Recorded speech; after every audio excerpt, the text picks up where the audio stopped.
هەر کەسێک بەیانیان 100 جار بڵێ سبحان الله وبحمدی، واتە دوای نوێژی بەیانی پێش خۆرکەوتن ئەو بینە.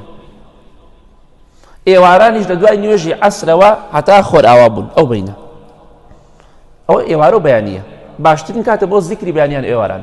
هەر کەسێک بەیانیان دوای نوێژی بەیانی پێش خۆرکەوتن 100 جار بڵێ سبحان الله وبحمده، ئێوارەش دوای نوێژی عەسر 100 جار بڵێ سبحان الله وبحمده پێش مەغریب، بینی عەسر و مەغریب.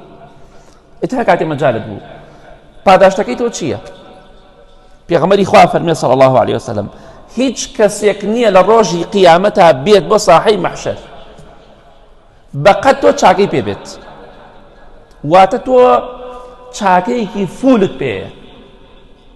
هیچ کەسێک نییە لە ساحەی مەحشەردا لە چاکە و عیبادەت و خواپەرستیە لە خێر و چاکەدا منافەسەی تۆ بکات، واتە ئەم زیکر ئەوەندە گەورەیە. ئیلا چێ دەتوانێت منافەسەی تۆ بکات؟ ئیلا مەگە کەسێک وەک تۆی کردبێ یا لە تۆ زیاتر.